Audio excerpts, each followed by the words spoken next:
part of the Press Play Podcast Network. This episode of Cavs on the Break NBA podcast is brought to you by our presenting sponsor, Newark AutoBody. With winter weather and slick road conditions comes black ice and accidents. And if you've been in an accident and your car needs a little TLC, look no further than Newark AutoBody and Zanesville AutoBody. Safe, reliable collision repairs is their business. Newark AutoBody and Zanesville AutoBody is a local, family-run, and veteran-owned business serving Newark, Zanesville, and surrounding areas. And guess what? They work with all insurance providers to make your experience hassle-free. And if you're a U.S. military veteran, even better. Ask about their special discounts for vets at the shop, and they'll be happy to help.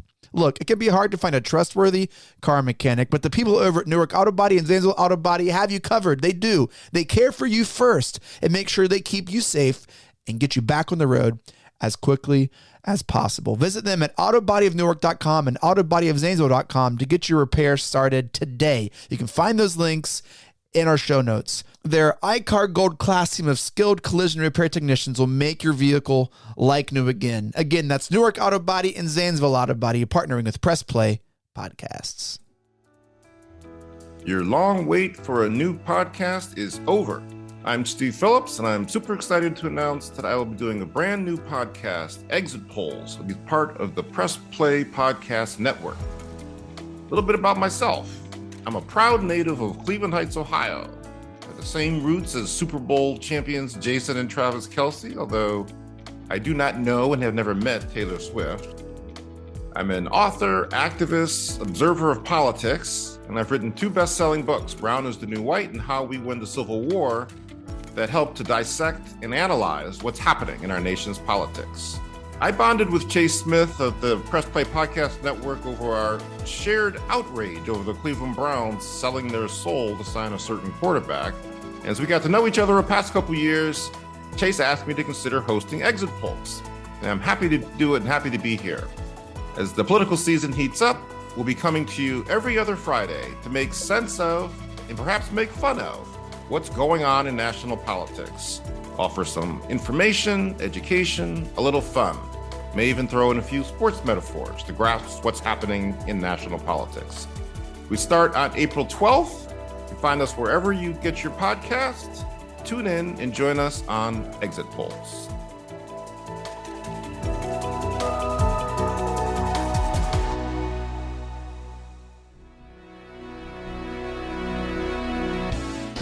Iguodala to Curry, back to Iguodala, up for the layup. Oh, blocked by James. It's over. It's over. Cleveland is a city of champions once again. The Cavaliers are NBA champions. What's good, Breakers? That sound means it's time for Cavs on the Break NBA podcast, part of the Press Play Podcast Network, Playoff Press Edition, episode number 2. I'm your host, Chase Smith, feeling much better. With me, he is the NBA writer for HoopsWire.com. He's our Cavs insider, national NBA writer, Sam Amico. Also with us, John Sabol, sports at Fox 8, host of Savage Brothers on the Baseline podcast right here in the Press Play Podcast Network, both of which were at the Rock for Game 5. Cavs Magic. Cavs pull one out of their sphincters to go up 3-2 in this series. 104-103 victory over the Magic. Sam, John, what was the vibes in the arena? What was the vibes at the Rock, Sam? What was going on inside? I would say the vibes from the fans, they really had to be coaxed into cheering by the PA guy. There was moments of loudness and hype and all that, but I mean, this is a playoff series that's very much a punch in the mouth type of back and forth thing. There's not a lot of beautiful basketball being played by the Cavs. They're getting the job done. So I think the crowd's reacting accordingly. But the big shots, everybody's going nuts for the big shots, and there were plenty of them tonight, I would say. John, were people nervous and sphincters tightened because Marcus Morris was getting meaningful playoff minutes for their team? I think so, until he kept hitting some shots and everyone kind of relaxed and was like, where did that come from type of thing. But, the crowd in these playoff games, they're always the best in the league. They're always into it. But Sam's right. It just there's some nerves just because this is some bad basketball on both sides, and you just don't know where it's going to go. And it's to no fault of both teams. It's just the way it is. You got a 4 versus a 5, and an offense that the Cavs have that's still trying to feel its way out, and a team that's way more talented than the Magic. And it shouldn't be this hard, in my opinion. But it is. That's an interesting take. Way more talented than the Magic. You think we're way more talented than the Magic, John? Absolutely. Absolutely. Yes. Chase. Oof. Because you know why? Because I said this last year.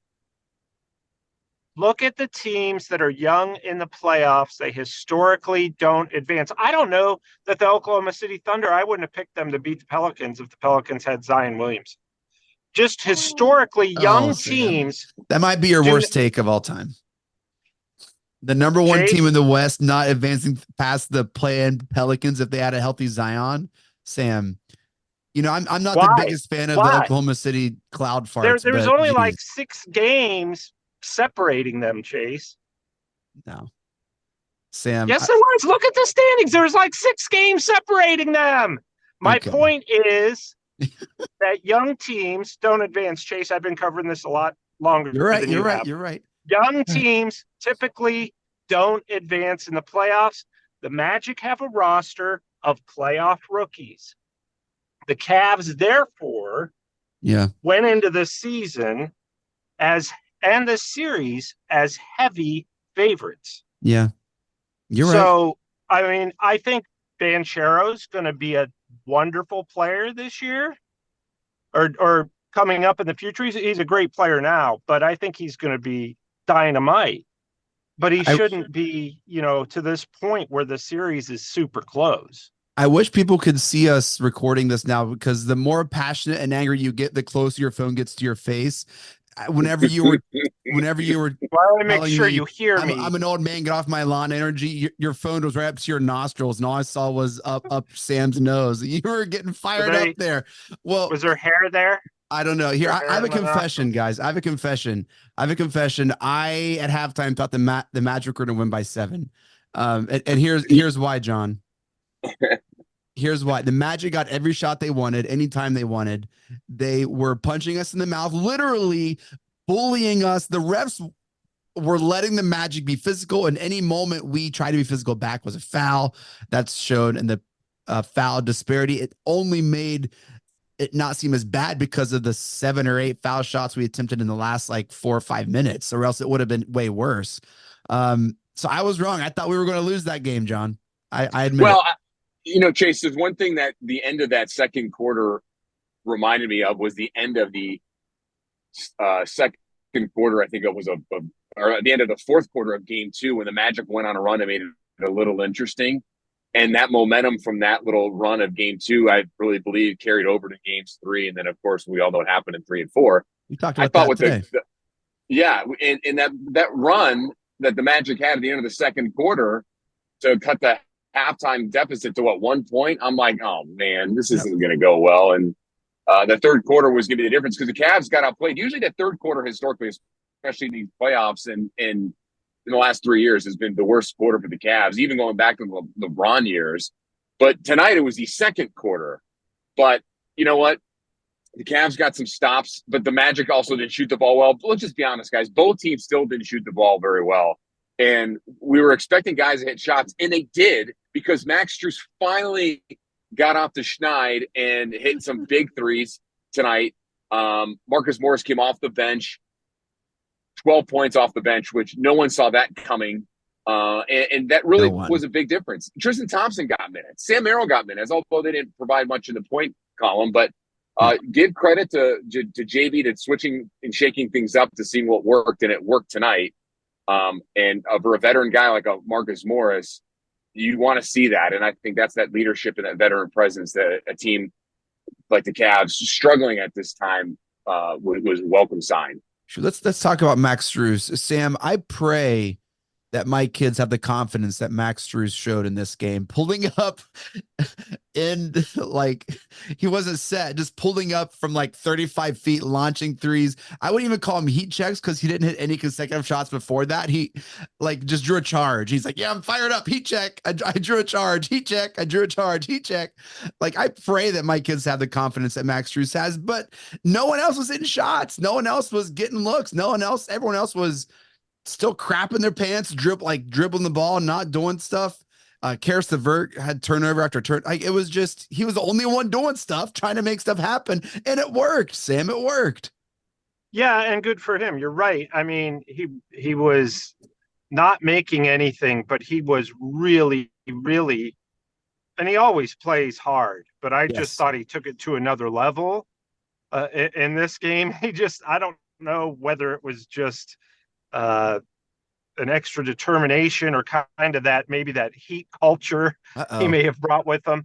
But, you could just tell he was doing everything. And you brought this up after game 3, Chase, and the fact that, he might not be making shots, but he's doing everything else. And now, he finally connected on some biggies there in the fourth quarter, kind of got feeling good. And that's really, super helpful, especially, we haven't even mentioned, we forget that Jared Allen didn't play, because of the bruised ribs.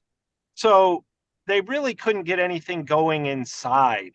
Not that Allen's going to, post people up, but he's going to create space down there. Yes. Max Strus, 16, 6, and 5, 4-10 from 3, 2 charges, doing everything. John, we needed Strus tonight. We needed everything that he offered. Well, we did, and like I said this in our pregame stuff for Fox 8, and we talked about this, us three.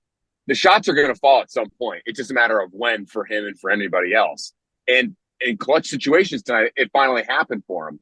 It was 4 for 10 from beyond the arc. Entering the game, I believe he was like 3 for 21 in the series. And, that is a lot of who he is as a player. I mean, he's a streaky shooter at times, but you'd like to see him be a little bit connect more often. And tonight he did when it matters most. But to Sam's point, and you can see it, man, he is running around the court with his head cut off. For a guy he doesn't lack any confidence whatsoever when it comes to his shooting. He's going to chuck it up there regardless if he's 0 for 50.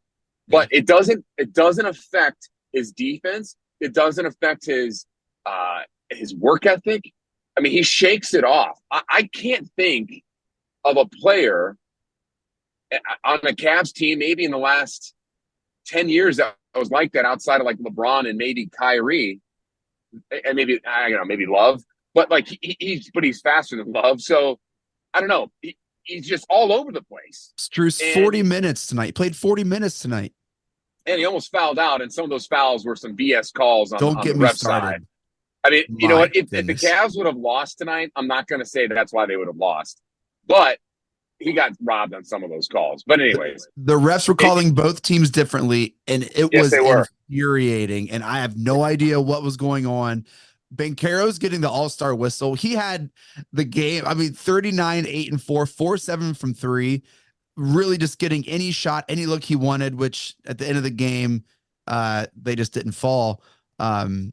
But when he gets hot, he gets hot, and he'll take over games. But think about this, outside of him, points. Chase, there's no one else on that Magic roster that's going to threaten you to do anything. I mean, the Wagner's brothers, they're a non-factor. Jalen Suggs, the only thing Jalen Suggs did well tonight was shut down Donovan Mitchell. I mean, his defense was suffocating on him. And that can't be understated enough. And got to give credit to him. Magic have got something there. Yeah. And we can talk about Donovan struggling, and we should, and we will. Yes. But a lot of that is on Jalen Suggs' defense. And no one really is talking a lot about that, in my opinion. He was in Darius Garland's grill all game and Donovan Mitchell's grill all game, being physical, just really making life, just tormenting them. And it showed in the stat line. Mitchell led the way with a quiet 28 points, but 9 and 23 from the field, Sam. 1 and 7 from 3. just nothing came easy for him. Sam, is Mitchell injured? What's going on with Mitchell, Sam? Yeah, I think that his knee is clearly still bothering him. And then we saw him crash to the ground, or fall to the ground when there was, I guess that was what, John, in the third quarter when he Yeah, went to the. it looked like a knee to his side of his knee or side of his thigh, like a little stinger. Yeah, that's still bothering him, and I mean, they're going to throw everything at him, just like the Knicks did last year. That's just it's going to be, it's so funny to me that we watch regular season basketball and it's, trying to keep teams under 120 points, and now they're fighting to get just to 100 in the playoffs, Good point. especially in this series. It's been very, very grinded out.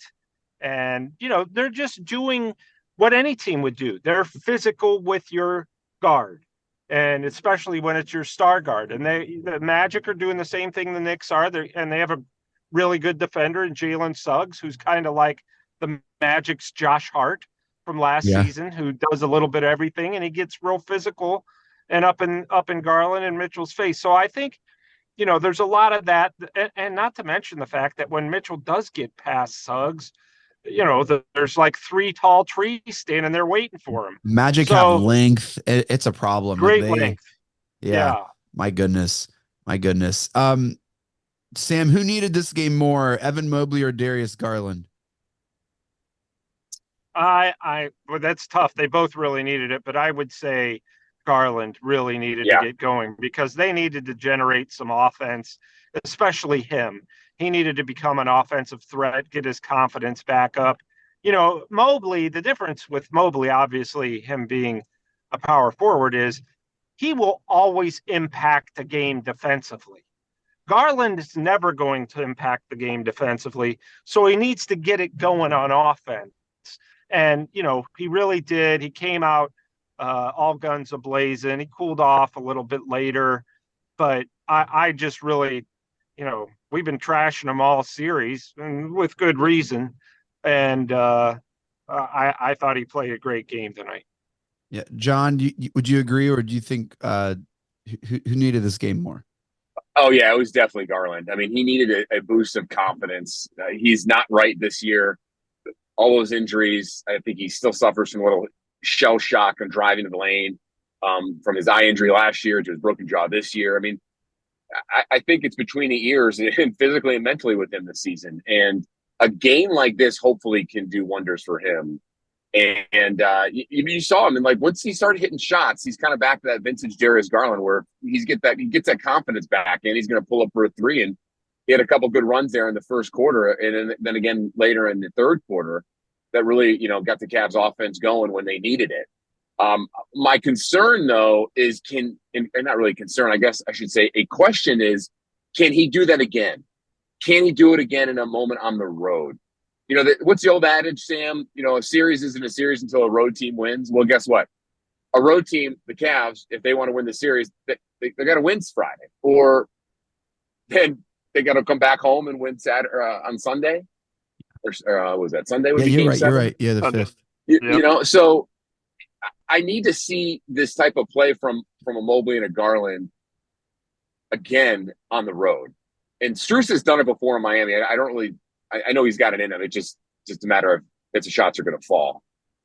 Mobley, to me, tonight, for the first half, I think was non-existent because of, for whatever reason. I mean, he wasn't doing anything. He had 6 rebounds, I think, entering the second half. In 6 points. And had 6 points. So at some point, he made an adjustment at halftime. I mean, his defense was always there. But Sam, there were times when the Cavs were pulling up some bad shots, and you and I looked at each other and pressed front. We're like, "Oh boy, this is going to be bad." And then they'd have a turn from a defensive play or a steal or something that would turn the tide, and momentum would kill a run. But yeah, I mean, listen, these two guys are young, but they have enough playoff experience now to know when to turn things on when they can. It just will they do it? I think another reason why there was a lot of hesitation maybe from the fans of the Rock, or concern, was we just got waxed for 8 straight quarters in Orlando. Mm-hmm. Yeah. And Chase, think about this. Sam brought up the 100-point thing. Yeah. This is the first time the Cavs hit over 100 points this series. And I believe, I don't have it in front of me, but I believe it's the second time they've gone over 100 points in the last 2 years in the postseason. I think that's correct. Yes. Yeah. Yeah.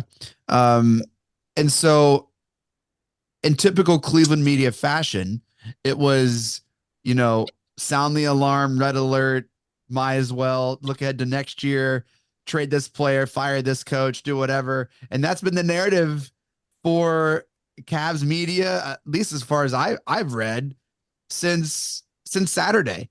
And so you get into this, and all of a sudden this 10-point lead evaporates quickly in the second quarter, and we're only up by 1, and halftime we're like, oh no. And there's this, like, everyone's sphincter starts to tighten. You're like, oh man, here we go. Is it our fault? Are we the cause of all the overreaction? Is this on me? All I'm trying to ask is this all my fault, Sam? I don't know that it's all your fault. I think John is somewhat responsible as well. No, I'm just kidding. I think, look, I know I've never once called for a coach to be fired. That's just not my job. At least not publicly. Maybe privately, but what happens in the Cavs in the break group chat stays in the Cavs in the break group chat. Well, and my take is always and I'm not saying this about JB Bickerstaff specifically, although it applies. You don't get out of the first round, you're a goner. That's just and that's not a bold prediction. That's just the way it goes. But I just think it's, everybody's reactionary, and they have not played up to. I thought after those first 2 games they were going to go up 3-1. I thought they, even after they got blown out in game 3, we were talking like, yeah, they're going to go up 3-1, and it looked for a while like they would in game 4, but the second half happened, and yeah, it was rough. They just have not looked great, but here they are, 1 win away from the second round. Whew. John, you think that it's going to happen? I mean, game 5 Friday. Nope, sorry, game 6. Well, hey, you know what? Let's take a quick break. I'll let you stew on that one, John. We're going to take a quick break. When we come back, we're going to talk about game 6 in Orlando on Friday and game 7 if necessary. And then we're going to take a look around the league and see what's going on and some other conversation topics. Stick around, Cavs on the break. Right here on the Press Play Podcast Network. We'll be right back. What's up, everyone? I'm Holly Wetzel. And I'm Tybus Powell. And we are your hosts of The Orange is Oranger, a Cleveland Browns podcast on the Press Play Podcast Network. We give you all the dog pound coverage that you'll need to get you through the regular season, hopeful postseason, and I'd say off-season, Tybus, but is there really ever an off-season for this team? Thankfully for our podcast, Holly, there really never is when it comes to the Cleveland Browns. Don't miss our breakdown of each week's matchup, game recaps, and any and all news out of Berea to feed your Browns appetite. As we know, Holly, dogs gotta eat. Yes, they do. So hit that subscribe button and never miss an episode of the Orange is Oranger, Cleveland Browns podcast on the Press Play Podcast Network. Looking for new insights on the Cleveland sports scene with a unique side of Cleveland sports history? Then you found the perfect podcast. I'm John Sabol. And I'm Scott Sabol, and we're hosts of the Sabol Brothers on the Baseline podcast, a podcast about Cleveland sports, but not your typical podcast about the land's sports teams. Join us as we embark on a journey of sharing a unique and historical side of Cleveland sports history with the help of some former Cleveland sports stars and other historical figures. All right here on the Sabol Brothers on the Baseline podcast, part of the Press Play Podcast Network. The R&R podcast going to be rocking and rolling with you because football season is underway. College, Ohio State, the Power Fives, the MAC, the Browns. Michael Regai, are you ready to rock and roll with some football? Kenny, I've been ready. This is our time of year. This is what R&R is all about. We're going to be with you every week. Kenny just said it, Browns, NFL, Ohio State centric. So you got to stay with us all fall and winter long here on R&R. That's right. The Regai and Rhoda podcast coming to you here on the Press Play Podcast Network. Subscribe now and don't miss a show.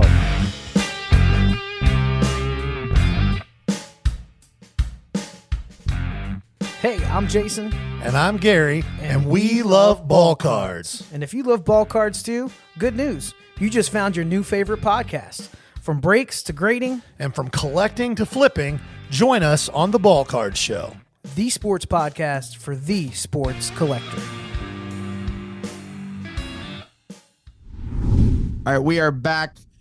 Sam Amico, John Sabol, Cavs on the break. Here we are. John, Game 6 is in Orlando on Friday, May 3rd. What do the Cavs need to do to close out the series here and advance to the second round? What do they need to do? Chase, I had in our pre-playoff preview pod, I had the Cavs in 6. Sam, I think you had Cavs in 5. Did you not? I did. Yes. Yeah, well, you were wrong. But I hope I'm right. Won't be the last time. No, but you know what, though? Like, I still hope they can do it just to get it done and get another day of rest. But I could see them losing Game 6 and come back to Cleveland for Game 7. I could, unfortunately. But I also think, though, having this win can do wonders for him. I asked that to Max Strus and Marcus Morris tonight after the game, and Marcus Morris said this type of win, this type of situation, and how it played out, and the way in which they played out can really help them. It was needed. So you got to overcome adversity, and that's coming from a guy who has been around the block in terms of his career and playing the playoffs, and who played the Cavs in those LeBron years, the second go round. Yeah. And so Max Strus kind of echoed that, but said that this is something like, there are a lot of players and teams, there is something that's called momentum, right? And I firmly believe there is momentum, but also there's some building blocks, and there's things they can build on from this. The X factor, though, in order to win Game 6 on the road is Jared Allen. That is the question. I could see them not winning Game 6 without Allen and coming back and winning at home in Game 7. Bickerstaff wouldn't really elaborate much on Jared Allen's status after the game, just because he simply doesn't know. This was like a game time thing. Sam and I were wondering, Chase, during the game, okay, he's not coming up for warm-ups. This isn't good. And when someone's not coming up for warm-ups, it means you're probably not going to play. Bickerstaff said after the game, it's a day-to-day thing. So hopefully, he gets a day off, or they'll get a day off tomorrow, travel day, Thursday. I don't know if they're leaving Wednesday or not, but they'll have, I think a shoot around tomorrow and figure all that out and get there to Friday. Maybe those extra few days will give them some added rest. Because if Jared Allen can't play Friday, I think this is going back for a Game 7. I think he can. If he can play and he's at least halfway to what he is, hopefully the Cavs have enough momentum in building off of this win to close it out in Game 6. Sam, if you're Coach Bickerstaff, what are you saying heading into Game 6? Guys, could we play a complete game? That's really what I would be saying, is because we haven't seen it yet. We haven't seen them put together one of their, they've certainly not played anything resembling their best game in this series. And, I think that's just got to be the message, is let's put one together for a whole 48 minutes, to stay sharp. They haven't been particularly sharp. Now, I mean, in their defense, these 3 wins, they've gutted them out. But let's go into Orlando. Let's not get blown out. Let's put together our best game of the year and just calm down a little bit. It's like everybody's playing, like you said, they're really tight. Just loosen up. Nobody's probably expecting us to win in Orlando now, given that if you're the Cavs, their past 2 performances there. So, lighten up and just relax and just play your game. And don't get, it just seems like they're very, like you said, Chase, they're just very tight. Yeah. And I think that, where's the Chris Ball movement that they've shown throughout, really goes back to before the All-Star break, but where is that? Let's bring that back. Let's find a way to get that out of us. Because I just don't think that they've played, anything close to their best basketball yet. They're very fortunate to be up 3-2. And I'm just waiting for that one game where they just break out and put it away. If you're looking for areas to be encouraged, people forget Dean Wade is out this entire round. And so if there's a way for us to get to the second round, getting him back would be huge if he is medically cleared to play. Jarrett Allen didn't play game 5. And I don't know if there's a game we could shoot any worse from your all-star player. Like, is there a game where Donovan Mitchell is going to make less of an impact than this game? I mean, he really didn't really do much at a couple. And Chase, he was getting frustrated too. Yeah. He was getting really frustrated. The shot before the Mobley block that would have put the game away. Donovan thought that ball was in. And if you look at his body language, I tweeted out and I sent it to you guys. Yeah. Like he kind of swipes at the air, his frustration, kind of punches at the air. And he did that a few times throughout the night. And he has not had with the exception of game 1, I believe, right, Sam? Like he hasn't had a really good shooting game. Yeah. And I don't know if it's that knee. It's just it's concerning still. Yep. So going into game 6, that is Friday night in Orlando. Guys, I think the Cavs pull it out. I think they do. I think everything kind of comes together as much as it can. They can't lose every away game, can they? I mean, they have to. I don't know. Orlando seems to be throwing all that they have, all that they can at Cleveland. At home, they've shot it extremely well. You know, I think Cavs take game 6 on Friday. I do. I think, John, we talked about this again today, not looking ahead to round 2, but if Kristaps Porzingis is out or at least hobbled, I don't know. You mentioned the Celtics look vulnerable, and don't get Chase excited or optimistic about playoff Cavs basketball because it is a gross thing to listen to. Sam, any other thoughts on Cavs before we jump to the rest of the league? Well, yeah, I think, look, that they're going to, before they can worry about Boston or any of that, you're right. Getting Dean Wade, it doesn't sound like much. The guy averages like 2 points or 4 points a game or whatever, or has been.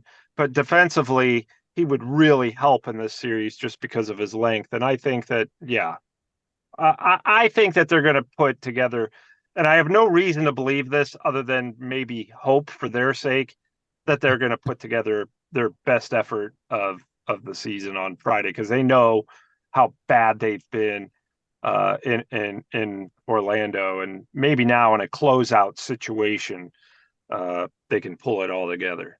You would hope. John, any final thoughts on the Cavs before we get to the rest of the league? Yeah, one more thing. It's interesting. You look at game 3 and 4, Orlando had a bunch of random guys hitting shots that don't normally hit shots, like Jonathan Isaac and even Jalen Suggs went off, and the Wagner guys, whatever, Michigan Twins that no one likes. They need that type of effort to win. Is that going to happen again in this series? I just don't see it happening overall. I don't know if it's going to happen in game 6 or 7. Or if the Cavs are going to win, but I don't see that happening, a perfect storm for Orlando to pull this out. I could be completely wrong, but Cavs, that's why I'm talking, Chase, to my original point when we first started this episode. Cavs have way more talent. Yeah. They do. It's just harnessing it and playing a full game. Yeah. All right. Well, we shall see. Regardless, we'll be back on the mic to talk about Cavs Orlando. Around the league, here we go. I'm just going to kind of run by these because we're recording. It's 1:20 a.m. and we're still recording here. Just around the league, Lakers are out. LeBron in. Sam, are we going to talk about LeBron a little bit, or do you want me to just move on? No, I think it's very interesting. Did you guys see his tweet tonight? Mm-hmm. Yeah, that's very unlike LeBron. Yeah. People are saying some things. I've been reading some things. I don't know. This is the LeBron way. It's always been the LeBron way. I'm going to opt out. I'm going to get the conversation going about where I might go next. And I don't blame him. I'd probably do the same thing if I were a free agent or possibility of being a free agent. It's just very interesting. We've been doing this for what? At least 14 years since the first time he became a free agent and went to the Heat. I mean, it's always, where's LeBron going to be next year? What's he going to do?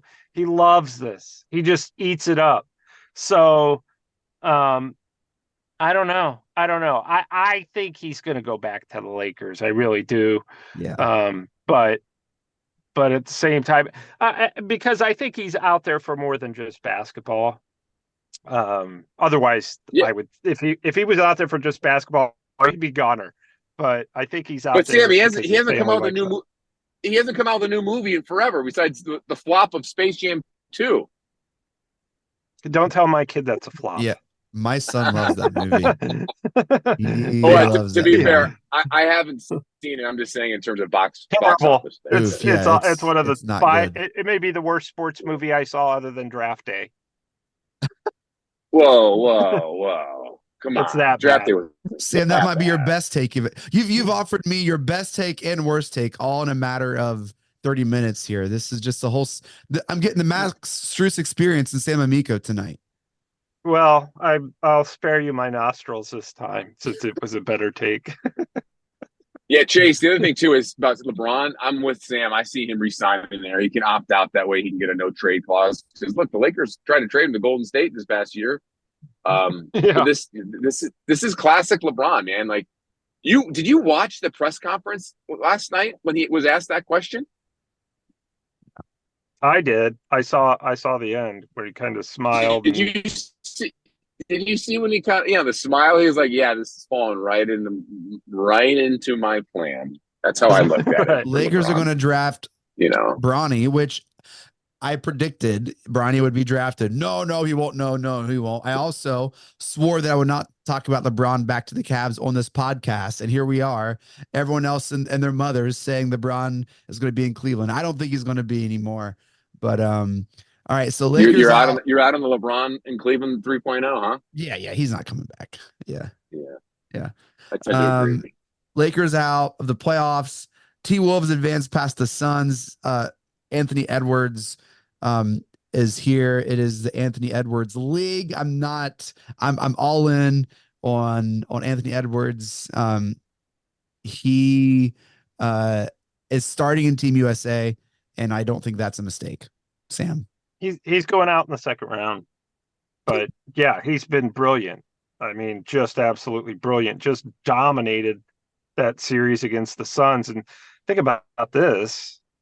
You think they're no Kevin Durant, no Steph Curry, and no LeBron James in the second round of the NBA playoffs. The tides, they are a changing. Yeah. And Anthony Edwards is taking it by storm. You don't think he'll beat the Thunder? They play the Thunder, right? Nuggets. No, they're not beating them. That's that'll be interesting. I don't know, man. Interesting I don't know. matchups. Yeah, but they're not beating Denver. It's shaping up Jokic to is be the a best nice player in the league. Yeah, it's shaping up to be a Denver repeat at this point. It seems like. I think the T-Wolves will get him. I'm taking the Wolves in that series. The only reason I don't is because I'm going with your philosophy, Chase. Who has the best player on the floor? And Edwards I think that's Anthony gonna Edwards. Be number 2. No, it's Anthony Edwards. It's Jokic. Jokic is the best player. Jokic isn't flashy, but he gets the job done, man. I think it's Anthony Edwards. Nobody in the league compares to Jokic when it comes to making his teammates better. And I mean, it's going to be a great matchup. I think, they're going to have to put probably Aaron Gordon, who did a really nice job on LeBron, on Edwards, I think, but then who guards Towns, so it should be a really interesting series. That's for sure. Series. The Thunder sweep complete. Sixers force game 6. Bucks without Dame and Giannis force game 6 against the Pacers. The heck? Yeah, that's like when the Heat won in Boston without Butler. Yeah. Like, how did that happen? Right. Celtics looking to finish off the Heat on Friday this evening. Thursday. I don't even know what is today. Today's Tuesday. Now it's Wednesday. Now it's Wednesday. They play tonight. They play Wednesday. Mavs Clips tied at 2. Game 5 is Tuesday as well. So that's kind of where we are at around the league. Sam, I'll ask John. John, you think the Knicks will take the series over the Sixers? Yeah, I think so. I mean, I think that the Sixers had a great game tonight. Obviously, Maxey just exploded. I don't know if that's going to happen again, but I just think New York's just Jalen Brunson's playing on a different level. And guys, I mean, he is he is putting himself, I think, in a different tier in the NBA that I don't think we all saw coming, even though we saw it firsthand last year in the playoffs and his coming out party against the Cavs. But the Knicks still look tough, though. They do. Yep. Sam, who do you have in the Sixers Knicks? I thought the Knicks would close it out tonight. Yeah. I was a little surprised that didn't happen. I think the Knicks are going to win too, but it might take 7 games now. Yeah, because they're back in Philly. Yeah, and then they had a chance to close it out at home and blew it. That was surprising. So I'm going to go. I'll take the Knicks there. I still think the Pacers are probably going to win that series. Yeah, you would think. Have a chance to close it out at home. Yeah, back to Indy, so that's big. Yep. Celtics, do you think they'll finish off the Heat? Yeah, absolutely. They're going back home, and the Heat still don't have Butler, not going to have Butler. They got their one surprise game in. I think that series is over. John, who do you have in the Mavs Clips series? Man, was that tied now? Yeah, 2-2. Yeah. Yeah, I Clippers have still home think court. Dallas can pull that off. Yeah, I don't know why, but to me, I think it's the Luka. I think Luka and Kyrie could do it. I'm not sold on Kawhi. I think he's hurt. No, Clippers still look a little old to me in a lot of ways. Yeah, I'm not sold. Like I should say on Kawhi. I should say just on a team loaded with Paul George. Can he really carry it without Kawhi being there? You got Harden and Westbrook. They're just a shell of himself. But I don't know. I still think Dallas could. Harden had like 33. Yeah, but when was the last time he did that? Like has he been doing that all year? 2 days ago. Whoever wins that series is beating the Thunder, by the way. Oh, I hear you saying, John. Like, when did he do that before? Yeah. Okay. Yeah. I got Dallas still. Sam says it doesn't matter. They're all losing to the Cloud Farts. No. I'm saying whoever wins that series is beating the Thunder. What? Mavericks or Clippers will beat the Thunder in 6 games. I don't even know what to do with you tonight, man. It is past your. I think what we need to do is just put you to bed before you say. I don't think else. the Thunder. I like the Thunder. I like what they've done, and look what they've done. And they have 14 draft picks coming up over the next 3 years, which is amazing. But the Mavs or the Clippers are not beating the Mavs Thunder. or the Clippers. No. Oh yeah, they might even go 5. Whoever wins the Denver Minnesota series is coming out of the West. You know what I find interesting, Sam? Others. Good summer podcast topic with the Thunder and those draft picks. I mean, they rose so high in terms of the standings and their development so fast that no one really saw it coming. I think you got to think they'll use those draft picks on get a star, somebody. Yeah, I could see them packaging those picks to try to land somebody for sure. Because I mean, you don't need a bunch of rookies now. Your team's pretty much set unless you want to fill out the bench with them. But even their bench is pretty good. So yeah, that's a boy. I think they even surprised themselves with the type of season they've had. But as stated, it's about to end soon. Jeez, I know a team that would love those draft picks. Yeah. Besides the Lakers, the Cavs, absolutely. Yeah. Mobley, Garland. Well, I think a lot would have to happen, really go bad for that to happen. Well, we're not at doom and gloom status just yet. No. Talk to us Sunday. Talk to us Sunday. Yeah. Well, that does it for this episode of Cavs on the Break NBA Podcast Playoff Press Edition. Thank you all so much for downloading and listening. Shouts to the Press Play Podcast Network for making this possible. Shouts to Newark AutoBody Shop. Shouts to Newark AutoBody. If you guys need some car work and you're around the area, check out Newark AutoBody Shop. They will take care of you. They're the best. I've been there, and they got our car in quick, and it looks great. Make sure to follow us on Twitter at Cavs on the Break. We always follow back. Follow Sam on Twitter at Amico Hoops. Catch all of his works and writings at hoopswire.com and at Wire Hoops. And make sure to follow John Sabol at John_Sabol. Catch him on Fox 8 and at Sabol Brothers on the Baseline Podcast. Junkyard Dog Award, John, Sam. I know who I'm going to vote for. It's not me. John, it's not you. Wow. Why are you voting for me? What'd I do? Dude, you were just hot takes all Because left and right, man. Because I know you don't like the Thunder, and I keep saying they're going to get beat. Well, is that what it's for? That's reason enough for me to win it, I think. You're trying to buy me a vote. I think they're better than. I begrudgingly think they're good. John, who Junkyard Dog Award? You agree? Yeah, I'll give it to Sam. I like how he attacked you on that earlier in the pod. That was quite. Right on me.